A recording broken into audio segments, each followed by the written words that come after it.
நடைபெற்றுக் கொண்டிருக்கிறது. நான் இதை ஏன் சொல்கிறேன் என்று சொன்னால், பாதுகாக்கப்பட்ட குடிநீர் அனைத்து மக்களுக்கும் தர வேண்டும் என்று மாண்புமிகு தமிழக முதல்வர் தளபதி அவர்கள் ஆணையிட்டு இந்த பணிகள் எல்லாம் நடந்து கொண்டிருக்கிறது. உங்களுக்கெல்லாம் நன்றாக தெரியும், அண்ணாபி அவர்கள் அமைச்சராக இருந்தபோது ஒரு புதிய திட்டத்தை புளியஞ்சோலையிலிருந்து இந்த சாத்தையார்பேட்டை பகுதிக்கு தண்ணீர் ஏற்ற வேண்டும் என்று ஒரு முயற்சி எடுத்தார். அன்றைக்கு அந்த முயற்சி அவரால் அன்றைக்கு பதவி முடிந்தவுடன் அவரால் செய்ய முடியவில்லை. இன்றைக்கு நாம் காவிரியிலிருந்து புதிய கூட்டுக்குடிய நீரேற்று பாசன திட்டம் விவசாயிகளுக்காக உண்டாக்குவதற்காக எங்களுடைய துறையிலே, இந்த குடிநீர் வழங்கல் துறையிலேயே முதல் திட்டமாக ஒன்று முசிறி பகுதியில் ஆரம்பித்திருக்கிறோம். தொடர்ந்து இந்த மாதிரி வறட்சியாக இருக்கிற பகுதிகளுக்கு தண்ணீர் கொண்டு வருகின்ற பணியை தொடர்ந்து செய்ய இருக்கிறோம். எனவே அது இல்லாமல் என்னுடைய நகராட்சி துறையிலே என்ன நடைபெற்றுக் கொண்டிருக்கிறது என்றால், மாண்புமிகு நம்முடைய தியாகராஜன் அவர்கள் கேட்டுக்கொண்டிருக்காங்க, முசிறியை நகராட்சியாக மாற்றி இருக்கிறோம். தொட்டியத்திலே பேருந்து நிலையம் புதிதாக கட்டப்பட்டிருக்கிறது, மார்க்கெட் கட்டப்பட்டிருக்கிறது, காட்டுப்புத்தூரிலே புதிய பேருந்து நிலையம் புதிய மார்க்கெட் கட்டப்பட்டு கொண்டிருக்கிறது, தாப்பேட்டையிலே புதிய பேருந்து நிலையம் கட்டப்பட்டு கொண்டிருக்கிறது, மேட்டுப்பாளையம் பகுதியிலே புதிய மார்க்கெட் ஒன்று கட்டப்பட்டு கொண்டிருக்கிறது.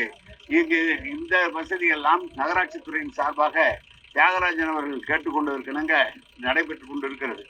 இதே தொட்டியம் தொகுதி, அன்றைக்கு தொட்டியம் தொகுதி இன்றைக்கு முசிறியாக இருக்கிறதுல, அன்றைக்கு பழைய காலத்திலே ஆரம்ப சுகாதார நிலையம் இந்த பகுதிக்கு வந்திருக்கிறது. நம்முடைய கால்நடை பராமரிப்பு துறையின் சார்பாக மருத்துவமனையும் ஆரம்பிக்கப்பட்டிருக்கிறது. எனவே முசிறியில தியாகராஜன் அவர்கள் என்ன நினைக்கிறாரோ, என்ன செய்ய வேண்டும் என்று நினைக்கிறாரோ, நகராட்சி கட்டிடம் புதிதாக கட்டப்பட்டு கொண்டு வருகிறது. எனவே அந்த திட்டங்களை எல்லாம் நிறைவேற்றி தருவது முசிறி, இன்று முசிறி மற்றும் குளித்தலை தொகுதி 6 தொகுதிகளை சேர்ந்த இந்த பாராளுமன்ற தொகுதி, லால்குடியில கிட்டத்தட்ட குடிநீர் பாதுகாக்கப்பட்ட குடிநீர் வழங்குவதற்காக 2 திட்டங்கள் 250 கோடி ரூபாய் செலவில் நடைபெற்றுக் கொண்டிருக்கிறது. அதே போல நமது பெரம்பலூருக்கு 330 கோடியில குடிநீர் திட்டம் ஒன்று நடந்து கொண்டிருக்கிறது. துறையூருக்கு தனியாக ஒரு 100 கோடி ரூபாயில நடைபெற்றுக் கொண்டிருக்கிறது. முசிறி தொகுதியில ஏற்கனவே ஒரு கூட்டுக்குடி.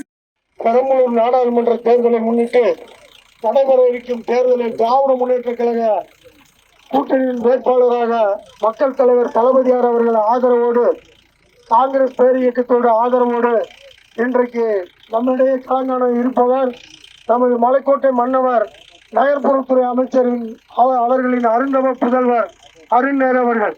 அவர்களுக்கு உதயசூரியன் சின்னத்தில் வாக்களித்து பெருவாரியான வாக்கு வித்தியாசத்தில் வெற்றி பெற செய்ய வேண்டுமாய் உங்களை அன்போடு கேட்டுக்கொள்கின்றேன். இப்பொழுது நம்ம எல்லாம் திருச்சி மாவட்டத்தில் வழிவோடும் பொலிவோடும் வழிநடத்தி ஒவ்வொரு இடத்திலும் திருச்சி மாவட்டத்தில் கால்படாத இடங்களே இல்லை என்ற உயர்ந்த நோக்கத்தோடு இந்த திருச்சி மாவட்டம் உயர வேண்டும் என்ற ஒரே நோக்கத்தோடு உழைத்துக் கொண்டிருக்கின்ற மலைக்கோட்டை மன்னவர் அவர்கள் உங்களிடையே வாக்கு சேகரிப்பார்கள்.